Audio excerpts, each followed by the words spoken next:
Hello and welcome to Legislative Report. I'm State Representative Gary Day of the 187th District in Lehigh and Berks counties. Pennsylvania has the distinction of being one of the only states in the country, two as a matter of fact, that control both wholesale and retail sale of alcohol. Should the Commonwealth be in the alcohol business? And if not, what's the best way to make the change to a private system?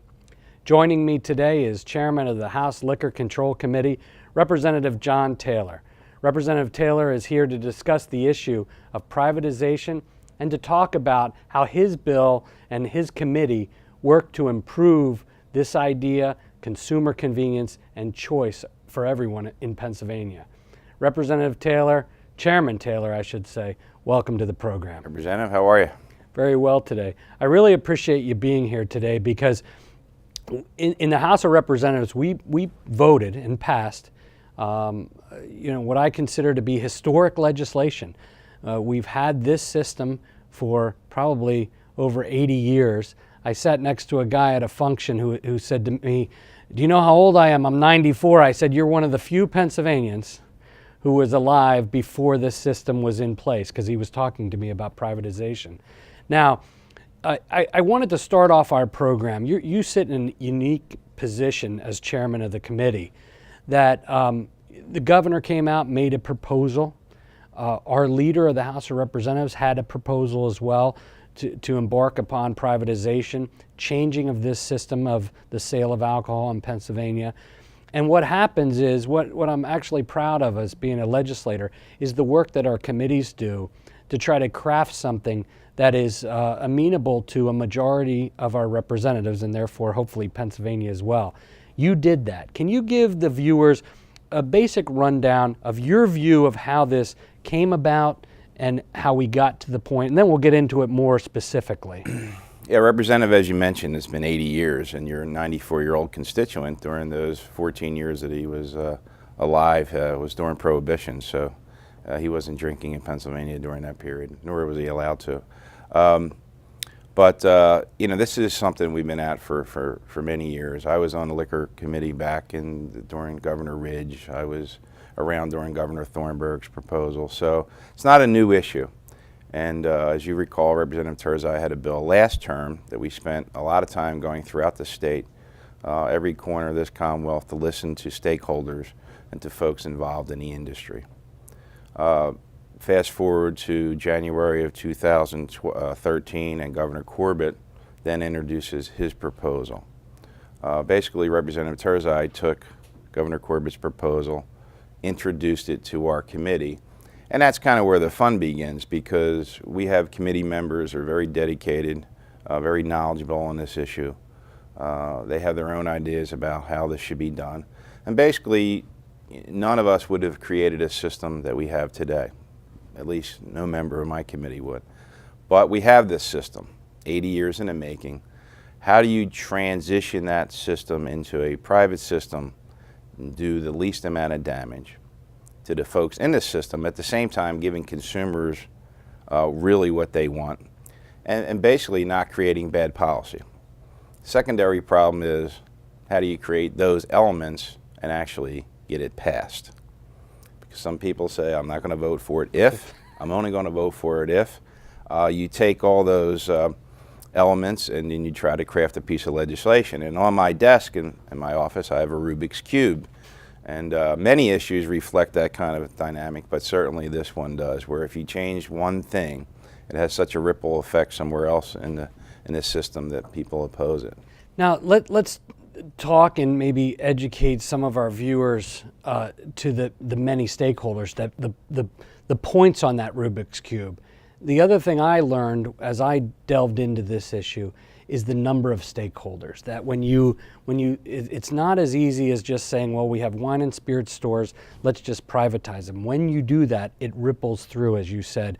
Can you talk a little bit about the different stakeholders along that are important to us, all of us, and that we tried to work with to craft that great solution? And all these stakeholders, look, their livelihoods depend on the system as it is. Some of them are interested in transition, but it has to be right for them. I guess you start off with the state store workers, those folks at the retail level. Certainly they're concerned about their jobs. We have to find a way to accommodate that, maybe have a gradual transition out of that system. You have state store managers. You have the whole entire LCB. All those folks may or may not be there depending on what we do. But the industry itself, you have the suppliers, you have breweries, you have winemakers both inside and outside of Pennsylvania. You have distributors of those products. You have retail sales people of those products, starting with beer. And now we have restaurants that actually sell beer in grocery stores through a restaurant license. You have taverns that are interested in selling more beer. You have beer distributors that actually are interested in selling in smaller quantities to appeal to craft brewer folks. You have craft breweries that are concerned about the larger distributors. So it's a built-in set of conflicts that we're constantly trying to deal with. Well, you answered that question perfectly, because as a matter of fact, you added a few extra stakeholders that I might not have listed, and it's because of your work and spending time with each of these groups, and it's really what they say about the legislative process.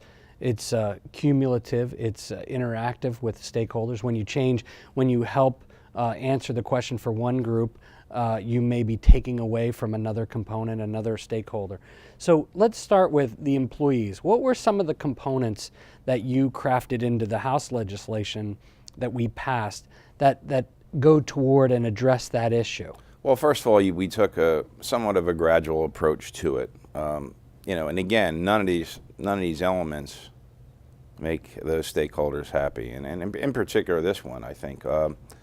But we've had a more gradual approach, and over a 3 or 4 year span, some folks would be out of that system anyway. And then we try to supply scholarship ability if they want to go back to school, and tax credits for future employers should they want to hire those employees. We think in many cases those employers will be valuable assets to new folks coming in. Because while this, we'll talk about the specifics, but while a lot of the folks that will have those licenses are already licensees, there will be a lot of new people in the game that will need experienced folks that are now selling wine and spirits in our system. But again, I can understand that job aspect, and perhaps in the future versions of this legislation, and I'm sure we'll talk about that. When that comes back, there may be even a more gradual approach depending on what the Senate does. And I'll just touch on that very briefly. When that comes back, it's over. Now it goes to the Senate. It passed the House. Your product passed the House.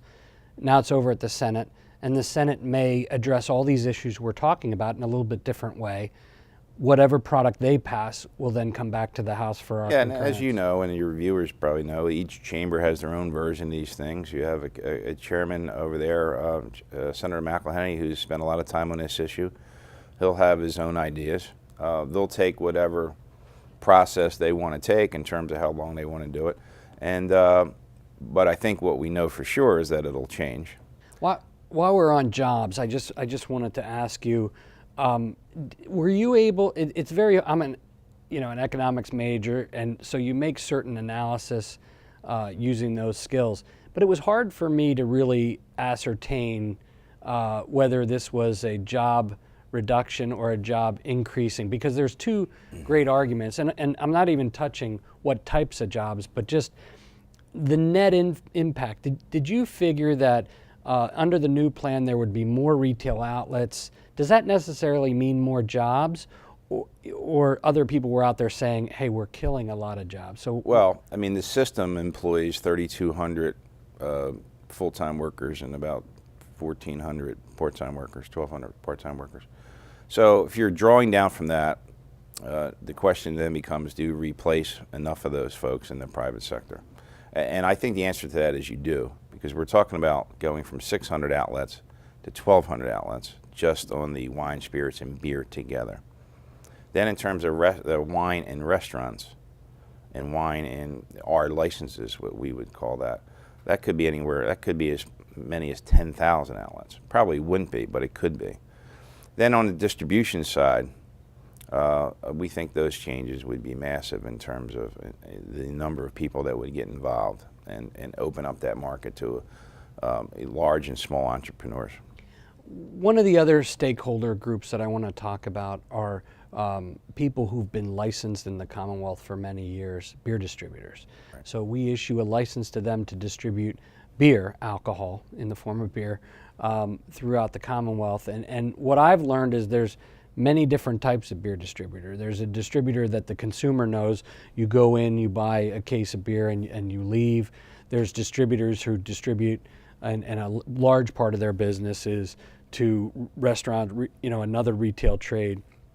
And there's also, in my area, wholesalers who just have a totally different business model as well. So I know one of the things that you really spent a lot of time on is what happens with these beer distributors. What did we do as far as, and I shouldn't ask you that, we put out there to allow them the opportunity to buy a license first. When it goes to the open market, that will be at a discount. Can you talk a little bit about how you came to that in your proposal? Yeah, I mean, first of all, so your viewers know, there's by statute 2 different levels, actually 3 levels in terms of beer. It's a 3-tiered system. It's been in place since Prohibition. That is, the brewers, they supply the beer to beer wholesalers, and then beer wholesalers sell to smaller distributors, and then they sell to restaurants and things. That population, those retail distributors, are under a lot of stress now, and for a few reasons. They can only sell cases of beer. Restaurant licensees now, which have been in grocery stores, we have about 160 now in the Commonwealth, use those restaurant licenses to sell beer in grocery stores. That's very damaging to the beer distributor model. Secondly, people are using restaurant licenses to sell 6-packs and small quantities of beer, which beer distributors cannot do. So they can set up right next to a beer distributor, and now, with craft beer, sometimes it's very expensive, but there's a lot of interest in that product. They can buy 1 bottle, 2 cans, 1 6-pack in a restaurant license and can't buy that at a beer distributor. So there's market forces that are working against beer distributors now. So we wanted to at least give them the first crack at a full-blown license that would be able to sell beer, wine, and spirits. And some of them will probably sell their license because it would become incredibly more valuable. Some of them will make a go of it.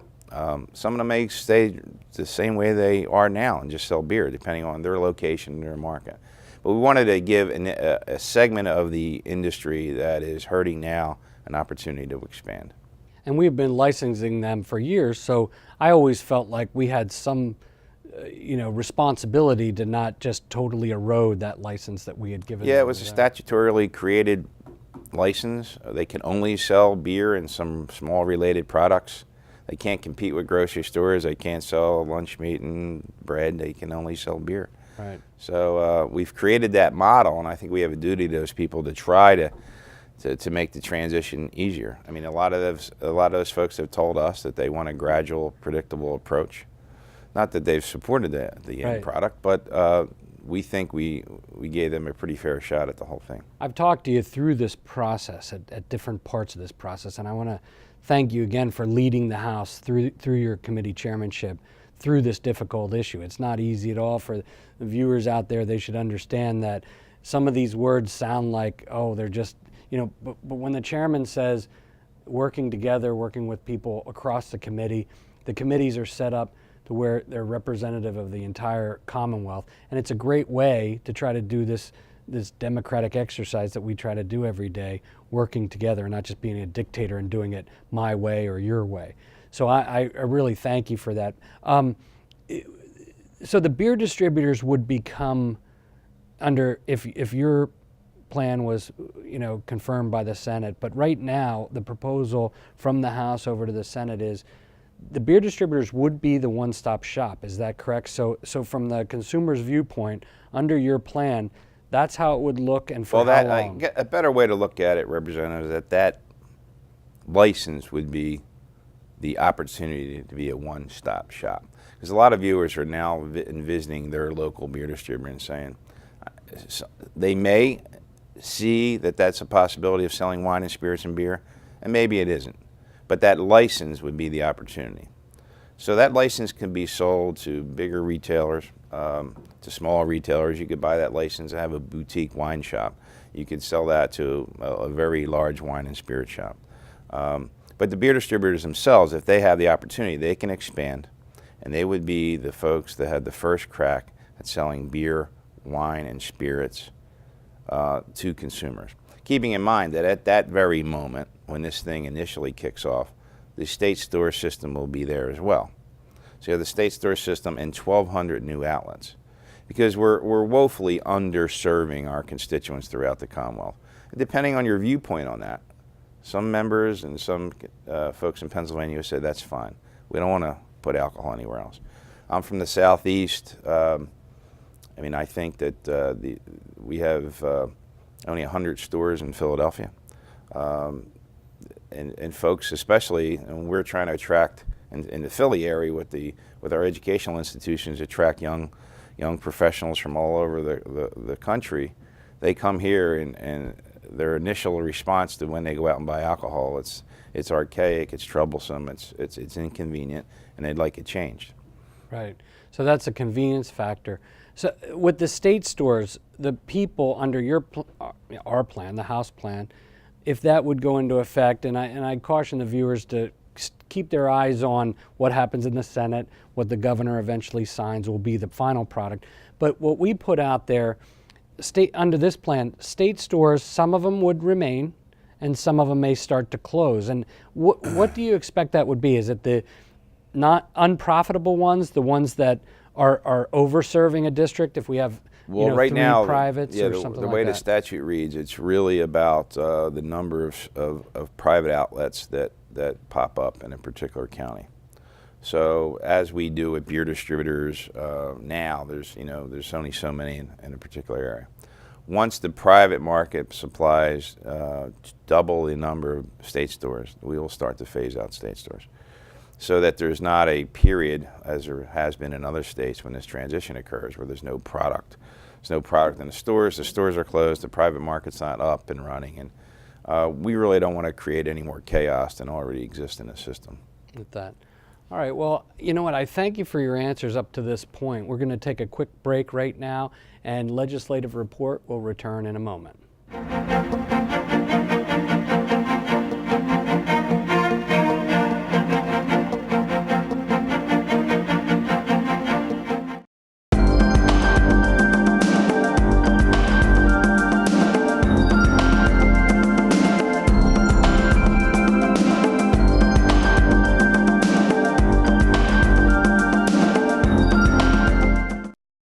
Did you know that Violet Oakley was the first female artist to receive a large commission for artwork done in a United States Capitol building?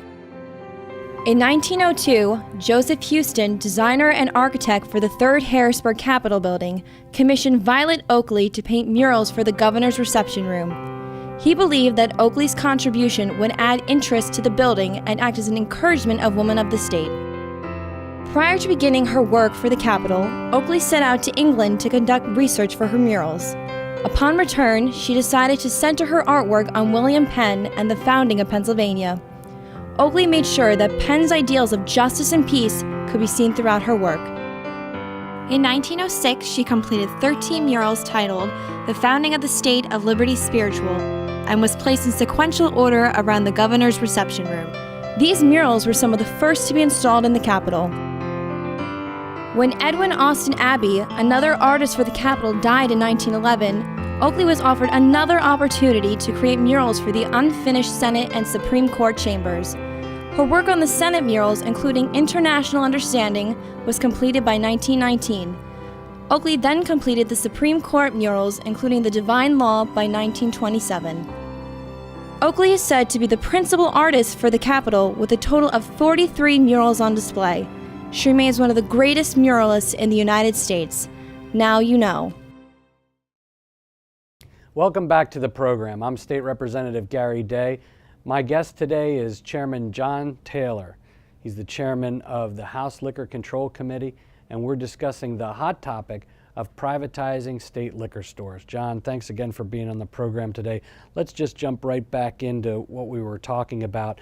Tell us, our viewers, a little bit about, there's 2 or 3 more components I wanted to make sure I examine and maybe learn from your close stewardship of this issue.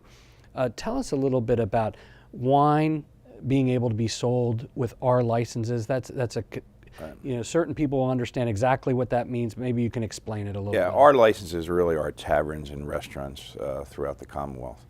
And at least some of the finer dining establishments have been asking for years and years to be able to sell some wine to go to a customer that comes in, purchases some wine from them, and consumes it on the premises and said, I'd like to have this for tomorrow. So it's a great wine. I may or may not be able to get it in our stores, at least on the shelves. And why can't I purchase some of that to go? So that's where the concept originated. But when you expand that out, that would give consumers an opportunity for as many as 10,000 outlets to purchase wine. And like beer distributors, these restaurants and taverns would have to have the capacity to set up. It would be it's a package store to sell wine. So they'll have the opportunity to do that. That also gives, this is where it gets a little confusing. So it gives grocery stores that have our licenses.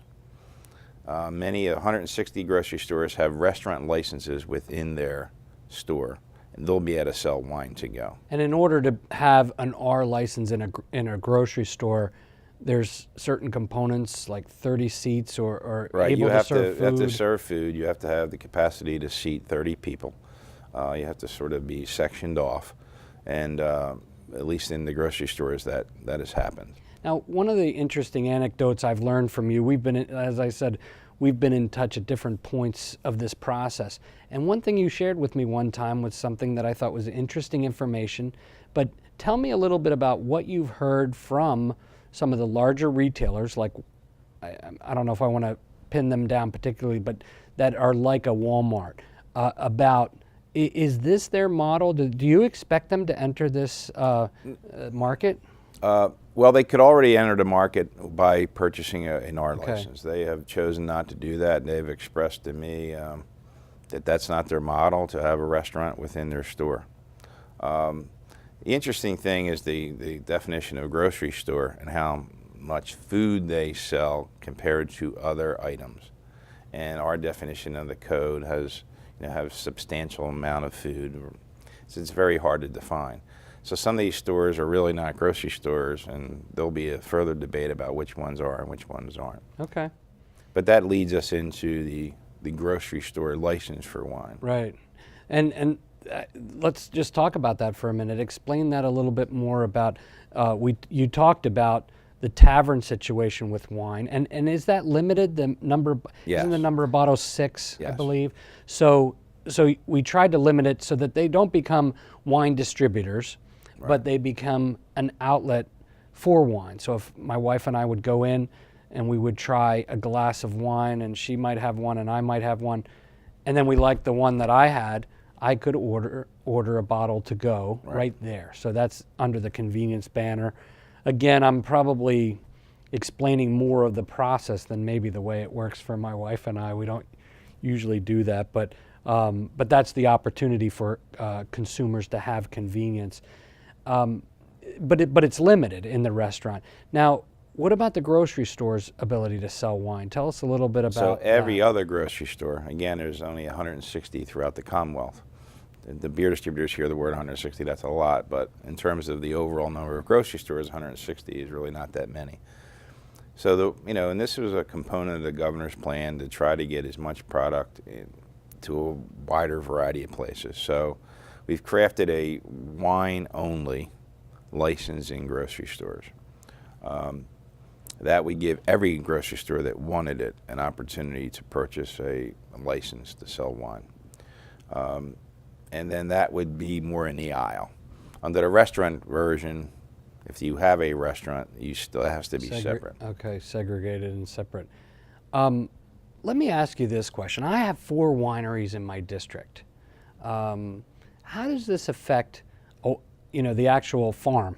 And they all have attached areas for sale. Have you come to a conclusion that you think it helps the winery Yeah, industry? we think it the wine does. I industry? mean, if you are a supplier or a manufacturer of any spirit or wine, you have one purchaser in Pennsylvania. Now, that could be a wonderful thing if they're buying it. And if they're not, that's your only avenue in this large state. And our wineries are allowed to self-distribute. That gets us into some equal protection and interstate commerce questions, but they're allowed to self-distribute. So they would be able to go directly to a lot of these outlets should they be created. So you'd have 1,200 new stores. You'd have maybe as many as 10,000, at least on paper, opportunities to sell wine. And then the grocery store licenses.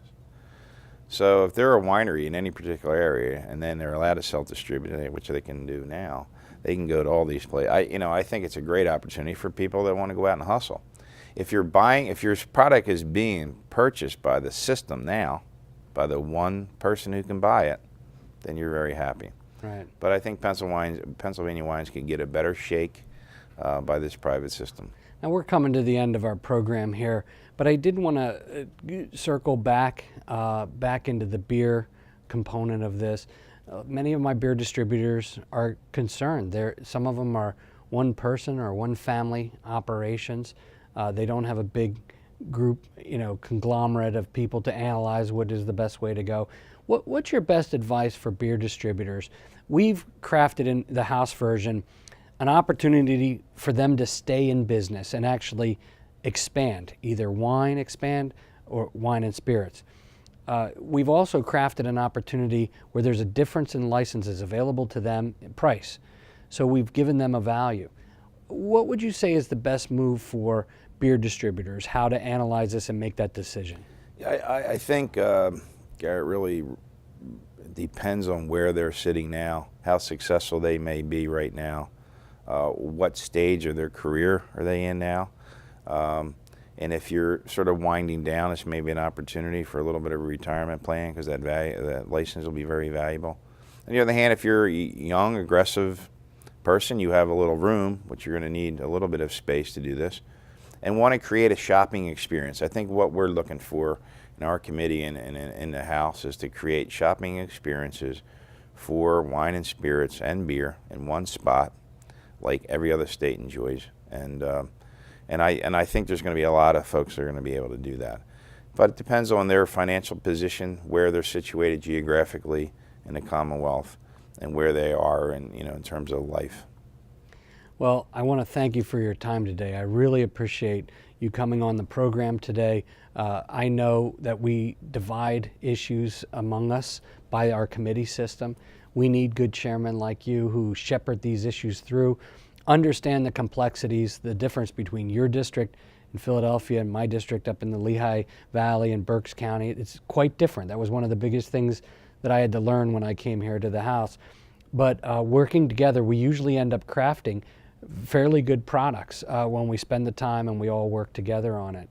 And that's all the time we have for today's program. I'm State Representative Gary Day. If you need assistance with any state government matter, feel free to contact my local office.